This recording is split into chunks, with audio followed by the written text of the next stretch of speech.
शरीरे जर्जरी भूते व्याधिग्रस्ते कलेवरे औषधम जाह्नवीतोऽयं वैद्यो नारायणो हरि। नमस्कार, मैं अर्क पांडे और आप देख रहे हैं प्रज्ञापुंज चैनल साधना से समाधान। मित्रों, प्रज्ञापुंज केवल एक चैनल नहीं बल्कि एक चेतना का केंद्र है जहां योग, ज्योतिष, वास्तु, धर्म और आध्यात्म सब मिलकर मानव जीवन के गूढ़ रहस्यों को उजागर करता है। यह चैनल उन विचारों और व्यक्तित्वों का संगम है जिन्होंने अपने कर्म, साधना और सेवा से समाज की जीवन धारा को नई दिशा प्रदान की है। सनातन राष्ट्र के पुनर्निर्माण के इस अभियान में हम हर उस विभूति को मंच प्रदान करते हैं जिनके जीवन में धर्म, राष्ट्र और मानवता एक साथ स्पंदित होती है।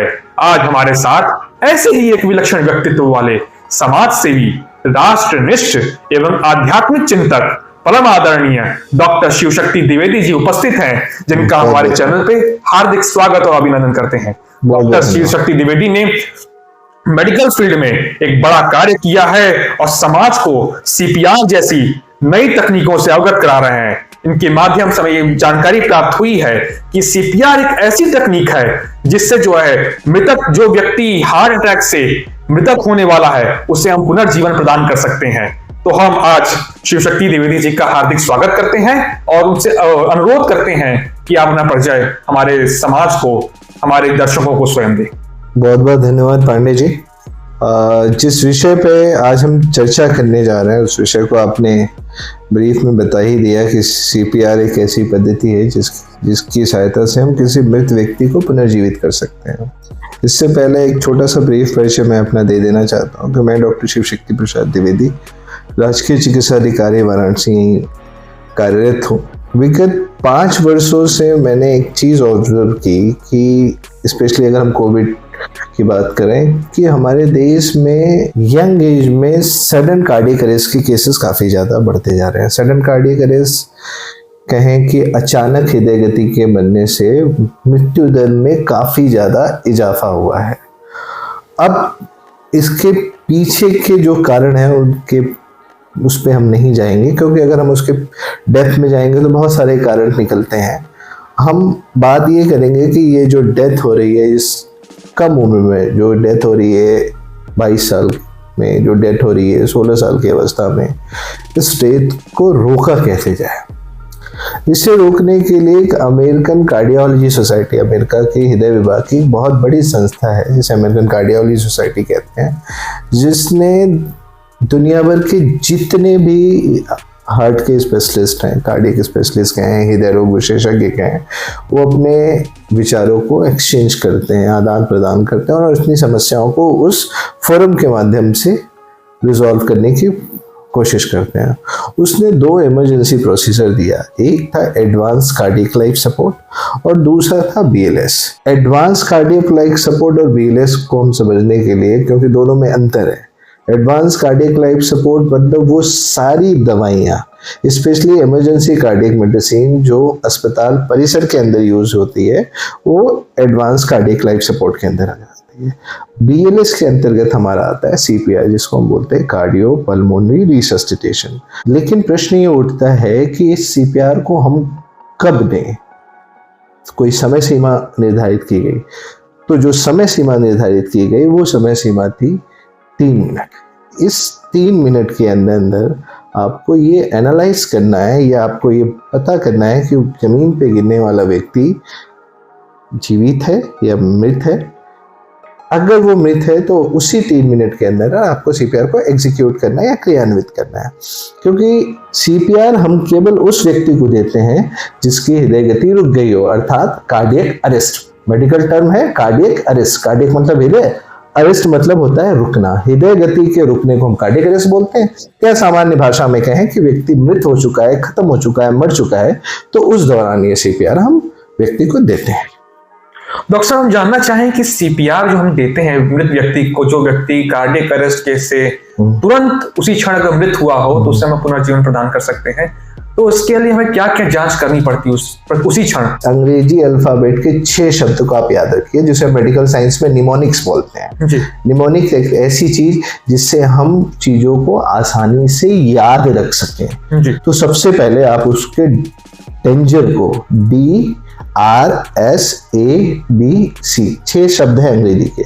अगर आपने ये 6 शब्द जान लिया तो इसका मतलब आप CPR के मास्टर हो गए। तो सबसे पहला शब्द है D फॉर डेंजर। डेंजर मतलब खतरा। खतरा का कैसा खतरा? अगर कोई व्यक्ति हाईवे के बीचों बीच पे गिरा है या भीड़ भाड़ की एरिया में गिरा है तो आपको वहां जाके CPR नहीं करना है। आपको सबसे पहले उस व्यक्ति को साइड में लेना है। उसके बाद दूसरा शब्द क्या है? दूसरा शब्द है रिस्पॉन्स। चेक करना है कि व्यक्ति होश में है कि नहीं होश में है। अब उसको कैसे चेक करेंगे?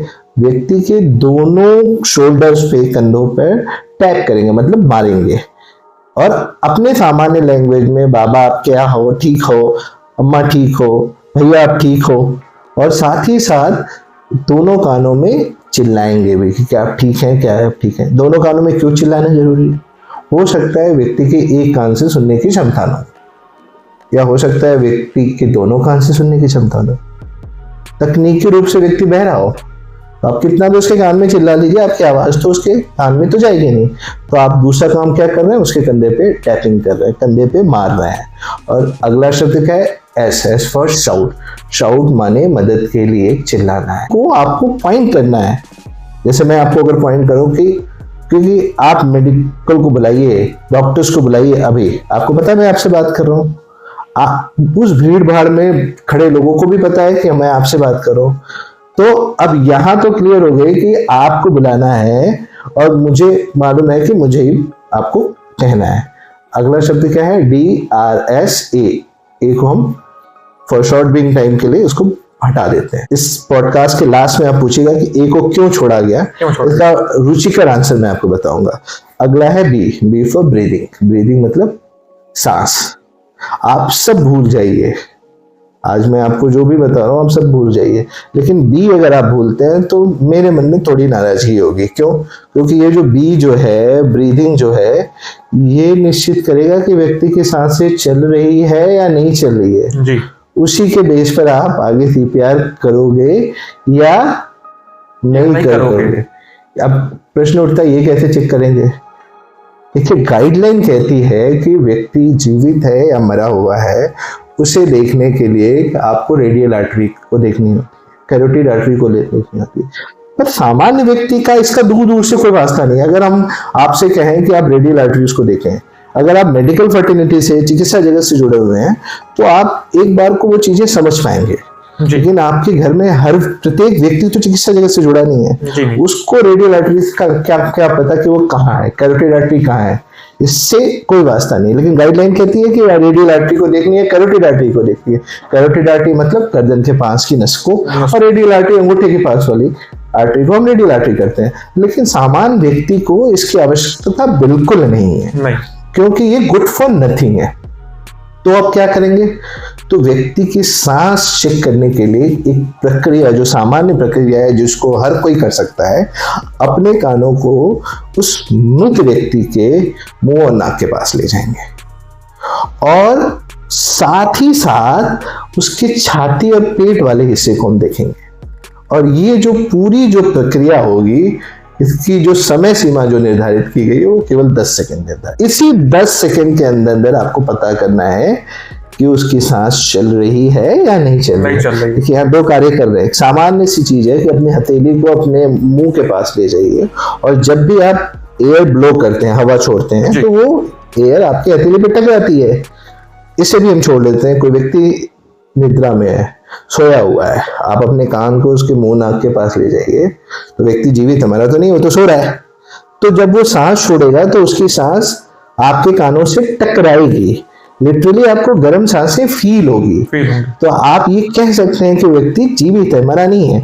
दूसरी चीजें, हम किसी भी अवस्था में बैठे हों या लेटे हों, हमारे जो चेस्ट, छाती और एब्डोमेन, पेट का मूवमेंट होता रहता है। होता रहने का मतलब है कि वो छाती बाहर जाती है, अंदर आती है। अंतर बस इतना होता है कि किसी की बहुत तेज चलती है और किसी की बहुत कम चलती है। डेंजर, भीड़ भाड़ से साइड में ले लिए उसको। आर, रिस्पॉन्स, दोनों कंधों पे मारा हाथ। एस, साउट, मदद के लिए चिल्लाया। ए को हमने छोड़ रखा है। ब्रीदिंग कितनी देर तक चेक किया? 10 सेकंड।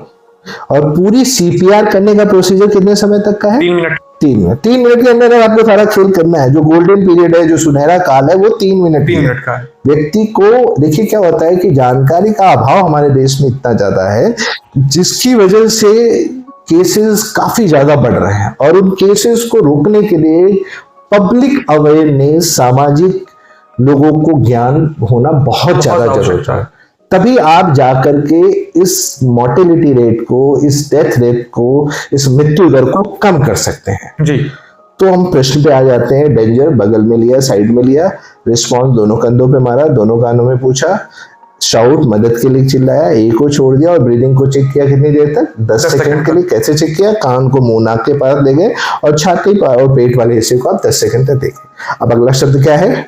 DRSABC, छठा शब्द है सी। सी मतलब होता है कंप्रेशन। कंप्रेशन मतलब होता है दबाव। हमारे दिल की सिचुएशन, हमारी हार्ट की सिचुएशन, हमारे हृदय की सिचुएशन कहाँ होती है? वो सेंटर में होती है। सेंटर मतलब केंद्र में होती है। अब प्रश्न ये उठता है कि भाई छाती का सेंटर या केंद्र कैसे ढूंढे? तो सामान्य सी चीज होती है कि भाई कि हर व्यक्ति के 2 निप्पल्स होते हैं जी। निप्पल्स के बीचों बीच आपको छाती का सेंटर होता है। उस सेंटर के हिस्से में आपको अपने हाथ का ये जो हार्ड सरफेस एरिया है जी, ये पूरा हार्ड सरफेस एरिया है, इसको बीच में रखना है जी। उसी सेंटर, निप्पल के दोनों के बीचों बीच के एकदम बीच में रखेंगे, एकदम बीच में। ठीक, याद रखेंगे कि उंगलियां ऊपर की तरफ हो, उंगली यूं नहीं रखनी है जी। अगर आप उंगली यूं रखेंगे तो क्या होगा? दबाव या प्रेशर क्या होगा? सब जगह जाएगा। हम क्या चाहते हैं? दबाव या प्रेशर कहाँ जाए? अच्छा डॉक्टर साहब, इसको हम लोग एकदम बीचों बीच रखेंगे। एकदम बीचों बीच। हमारा प्रश्न बस यही है कि ये जो दबाव हम दे रहे हैं वो कहाँ जाना चाहिए? वो दिल पे जाना चाहिए, क्योंकि आपको उस दिल को चालू करना है। आप सरप्राइज होंगे पांडे जी ये जानकर कि हमारे देश में इसको जानने वालों की जो औसतन संख्या है वो केवल 2% है, जो बहुत ही भयानक रूप है। हमारा देश दुनिया का सेकंड लार्जेस्ट पॉपुलेशन वाला देश है जनसंख्या की दृष्टि के। तो छाती पे आपने इस हार्ड सरफेस को रखा और पहले हाथ से दूसरे हाथ को यूं जकड़ लिया। अब हमको क्या करना है कि छाती पे दबाव डालना है। दबाव डालना है मतलब छाती को दबाना है। छाती को दबाने का जो डेप्थ होता है वो कितना होना चाहिए? 2 इंच होना चाहिए। 2 इंच या कहिए 5 सेंटीमीटर। इतना आपको छाती को दबाना है। इतना आसान नहीं होता। आप समझ सकते हैं किसी का हड्डी तोड़ना आसान होता है? नहीं। तो उसी प्रकार छाती को दबाना बड़ा मुश्किल होता है। क्यों? क्योंकि जब आप छाती को दबा रहे होते हो तो आप शरीर के आकार में बदलाव ला रहे हैं, उसके शरीर की संरचना में बदलाव ला रहे हैं। दोनों हाथ को दबा के आपको छाती पे 30 बार दबाव देना है। और डेप्थ कितनी होनी चाहिए? 2 इंच, 5 सेंटीमीटर या 2 इंच। ठीक है, 30 बार आप ये दबाएंगे छाती को और 2 बार अपने मुंह से उस व्यक्ति के मुंह में सांस देंगे। ध्यान रखेंगे कि सांस देते समय व्यक्ति के नाक को बंद रखेंगे जी। क्यों? क्योंकि जब आप मुंह से हवा या सांस देते हैं और नाक नहीं बंद किए रहेंगे तो वो बाहर चलाएगा। दूसरा, जब व्यक्ति गिरा पड़ा है, क्योंकि वो ऑन सरफेस गिरा है, ग्राउंड पे गिरा है, जमीन पे गिरा हुआ है, तो देखेंगे कि जो व्यक्ति गिरा है, अगर उसको कोई ट्रॉमेटिक इंजरी है, ट्रॉमेटिक इंजरी मतलब कोई एक्सीडेंट हुआ है, कोई दुर्घटना हुई है, ट्रक से लड़ गया है, गाड़ी से लड़ गया है, बाइक से लड़ गया है, तो हो सकता है उसको स्पाइन इंजरी हो, गर्दन की हड्डी टूटी हो। तब आप उसके गर्दन को टच तक नहीं करेंगे, उसको छुएंगे ही नहीं। डॉक्टर साहब, हम जानना चाहेंगे कि आज के समय में हार्ट अटैक एक बड़ी समस्या है देश के लिए, तो गवर्नमेंट इस पे क्या कार्य कर रही है? और हम जानना चाहेंगे कि आज के समय में इतने सारे डॉक्टर्स हैं, तो प्रत्येक व्यक्ति की जिम्मेदारी होती है कि समाज तक इसको पहुंचाना, तो ये कितने प्रतिशत ये कार्य हो रहा है, हम जानना चाहेंगे आपसे। देखिए, आप बिल्कुल सही है कि गवर्नमेंट इस पे क्या वर्क कर रही है, क्या नहीं कर रही है। सबसे पहले मैं एक चीज आपको बता देता हूँ कि जब हम किसी large scale amount of population पे या जनसंख्या पे काम करते हैं तो हमें ये सोचना होता है कि लार्ज स्केल के पॉपुलेशन को कैसे इस चीज को ट्रेंड किया जा सकता है, इस चीज को बताया जा सके। हमारे देश में चिकित्सकों की ऑलरेडी बहुत ज़्यादा कमी है। स्टिल सरकार, गवर्नमेंट इस पे वर्क कर रही है, निरंतर चिकित्सक निकल रहे हैं, लेकिन इन चीज़ों को शाउट आउट एक दिन में, महीने भर में, 6 महीने में, साल भर में नहीं किया जा सकता, क्योंकि हमारा देश एक अच्छी खासी जनसंख्या रखता है। और दूसरी चीज़ है कि वो चिकित्सक जो पास आउट होकर निकल रहे हैं, क्योंकि ये जो चीज मैंने स्टार्ट की, ये न कोई गवर्नमेंट स्कीम थी, न मेरा इसके पीछे कोई अर्थ का साधन था। ये मेरे अंतरात्मा की चीज थी कि मैं ये चीज करूं और लोगों को सेव करूं। This is the only as an object.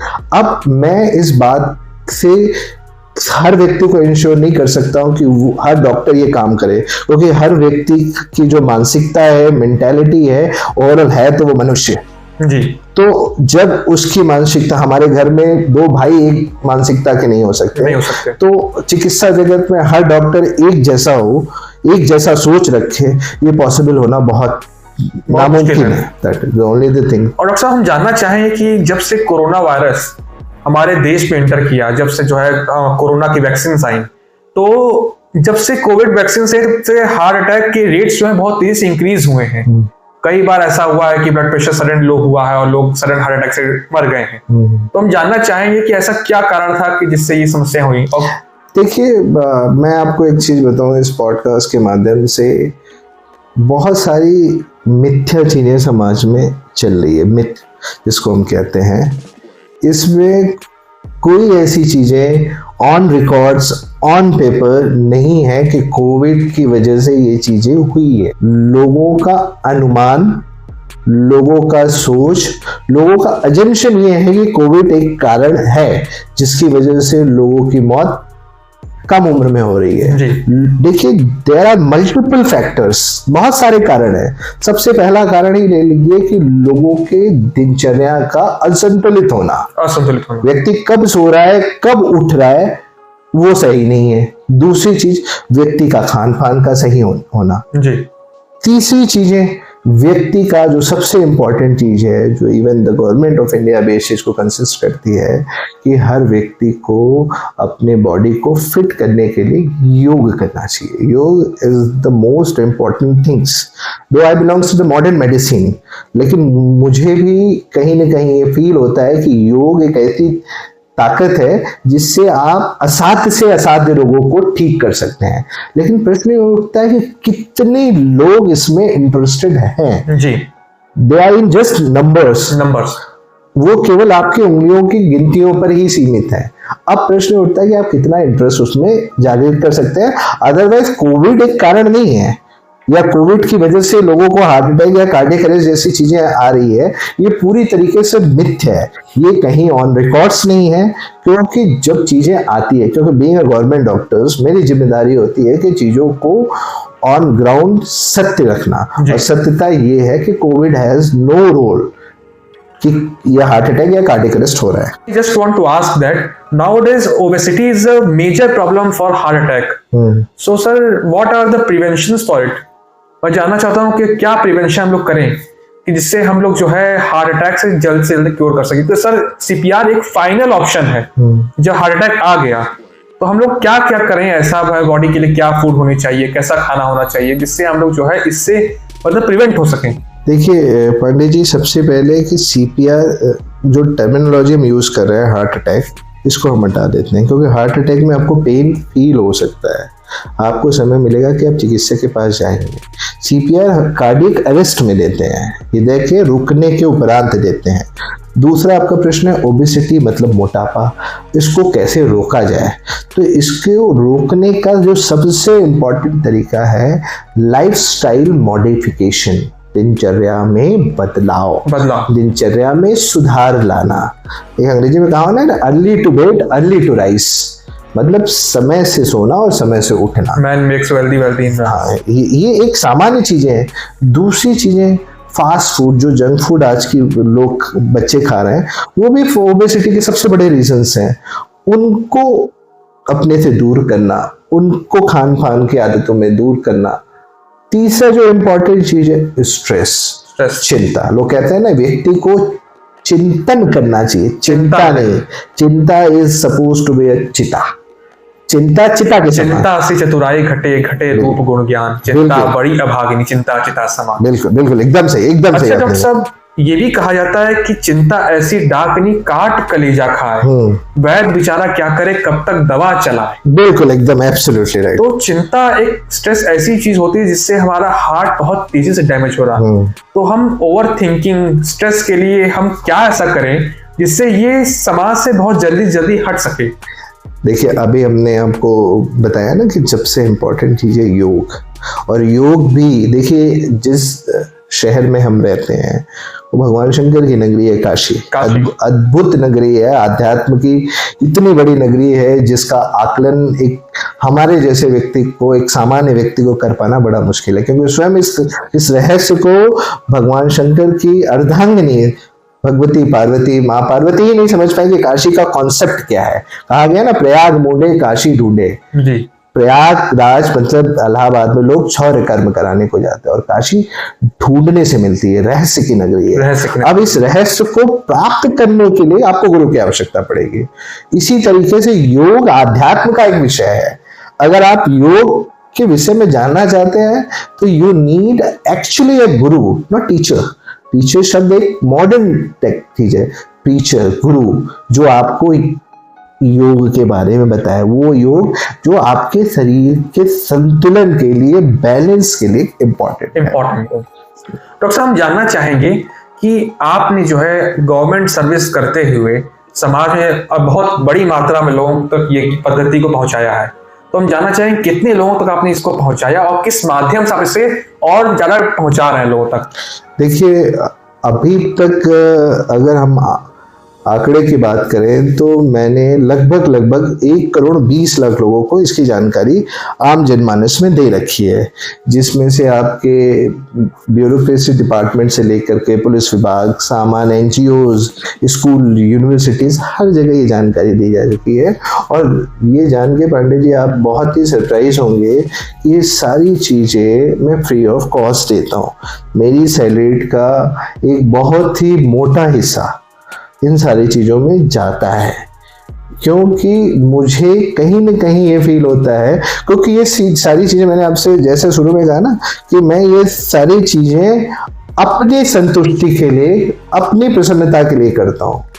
प्रश्न आपका ये था अभी कुछ दिन पहले आपने पूछा कि ये सरकार इस चीजों पे ध्यान क्यों नहीं देती है। क्यों नहीं दे रही है? सरकार बेशक इन सब चीजों पे ध्यान देती है, लेकिन प्रश्न ये उठता है कि इतनी बड़ी आबादी को कवर करने में टाइम लगेगा और वो चिकित्सक जो भौतिक बाध्यताओं से घिरे हुए हैं, क्योंकि देखिए बेसिक रिक्वायरमेंट व्यक्ति के रोटी, कपड़ा और मकान है।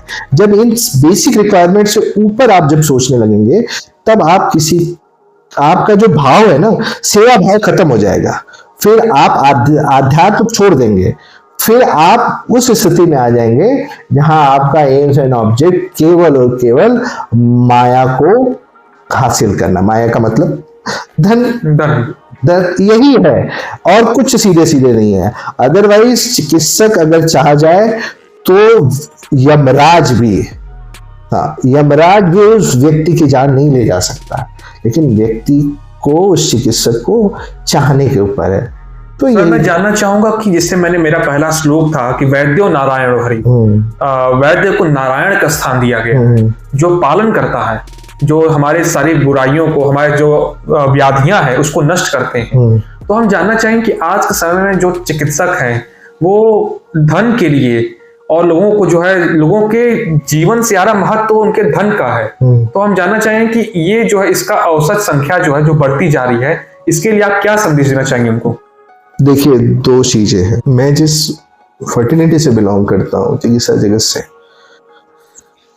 मैं प्रत्यक्ष या अप्रत्यक्ष रूप से किसी भी चिकित्सक के ऊपर प्रश्नवाचक चिन्ह नहीं लगा सकता। न मेरी वो एबिलिटी है, न मैं उस लायक हूँ। चिकित्सक, इसके प्रति आपकी आस्था होनी चाहिए, तब वो दवा, वो मेडिसिन असर करेगी। आपके सामने प्रत्यक्ष एग्जाम्पल हमारे महाकाव्य, महाग्रंथ जो है, रामचरितमानस ले लीजिए या रामायण ले लीजिए, वैद्यराज सुषेण का। स्वयं भगवान श्री राम ने वैद्यराज सुषेण से कहा, लक्ष्मण को हैंड ओवर करते समय ये कहा, क्योंकि वैद्यराज सुषेण रावण का राजकीय वैद्य था ना जी। वो जानता था कि लक्ष्मण रावण का शत्रु है, लेकिन भगवान राम ने अपने, जिसको कहते हैं सबसे प्रिय, सबसे क्लोज, वैसे तो भगवान आपके सभी तीनों भाई उनके अत्यंत प्रिय थे, लेकिन लक्ष्मण उनको बहुत अत्यंत प्रिय थे। उनको हैंड ओवर कर दिया वैद्य को और कहा ये बात कि महाराज जी, अब हम लक्ष्मण को आपके सुपुर्द करते हैं, आप जैसा उचित समझे वैसा कीजिए। अगर आपको ये लगता है कि ये शत्रु पक्ष का है तो आप इसकी जान हर लीजिए, अगर आपको नहीं लगता है तो वैद्य का जो धर्म है उसका निर्वहन करिए, उसका निर्वहन आप कीजिए। तो ये बात सुनते ही वैद्यराज सुषेण ऊपर से नीचे एकदम स्तब्ध हो गया कि स्वयं ईश्वर इस तरीके की बात कर रहा है, क्योंकि भगवान राम तो साधारण व्यक्ति थे नहीं। तो आपकी आस्था होनी चाहिए। तो trust is very important for that. हाँ, naturally trust is very important for, आपको अपने डॉक्टर्स के ऊपर पूरा ट्रस्ट होना चाहिए। हाँ, आप किसी को भी दिखाइए, किसी को भी दिखाइए। रही बात जो भौतिकता की, हम जिस समाज में रह रहे हैं ये समाज का प्रभाव है, ये माया का ऐसा प्रभाव है कि बहुत बिरले लोग होते हैं जो इस माया के प्रभाव से बच के बाहर निकल के आते हैं। इसका नाम ही है कलिकाल। इस कलिकाल में राजा परीक्षित जैसा धर्मात्मा नहीं बच पाया कलिकाल से, तो हमारी आपकी क्या मिसाल है? हम तो सामान्य व्यक्ति हैं, पैसा रुपया देखा ही नहीं कि पीछे हम भागे नहीं जी। जब तक स्वयं भगवान विश्वनाथ की, मां अन्नपूर्णा की आपके ऊपर कृपा नहीं होगी, तब तक आप इस कार्य में नहीं कर सकते कि अपने आहार में, विचार में, व्यवहार में परिवर्तन। आदमी का आहार अगर संतुलित रहेगा, आदमी का मतलब कि जो हमारे न्यू जनरेशन है, जिसको आजकल आपने टीवी में सुना ना, जेनजी, हाँ, एक नया शब्द आया है, तो वो जेनजी के लिए स्पेशली ये मैसेज है कि अपने आहार में परिवर्तन, अपने व्यवहार में परिवर्तन, ये सारा इंपॉर्टेंट है। जब आप ये सारी चीजें करेंगे ना, अपने आप आपका शरीर संतुलित अवस्था में चला आएगा। आज लोगों की जो डेथ हो रही है, सामान्य लोगों की आयु कम होती जा रही है और धीरे धीरे ये आयु और कम होती जाएगी। और जब प्रकांड, जिसको कहते हैं ना, शास्त्र ये कहता है कि कलिकाल जब अपने चरम सीमा पे रहेगा तो व्यक्ति की जो औसत हाइट होती है वो अंगुष्ठ मात्र हो जाएगी, मतलब अंगूठे जैसा व्यक्ति आपको दिखने लगेगा, मतलब घूमेगा ऐसे। तो वो समय चरम समय होता है कलिकाल का। तो अगर आपको इससे बचना है तो अपने डाइट को, अपने दिनचर्या को संतुलित रखिए। This is only aim. अगर व्यक्ति को स्वस्थ रहना है, चाहे शारीरिक, मानसिक या आध्यात्मिक स्वास्थ्य की बात करें, तो विचार, व्यवहार और आहार, इसको संयमित रखेंगे तो आपका जीवन सुखद ही नहीं, स्वस्थ भी रहेगा और सुखमय भी रहेगा। इसी के साथ हम अपने इस पॉडकास्ट को आज समापन की ओर ले जाते हैं। आप सभी को बहुत बहुत धन्यवाद और देखते रहें प्रज्ञापुंज चैनल, साधना समाधान। Thank you.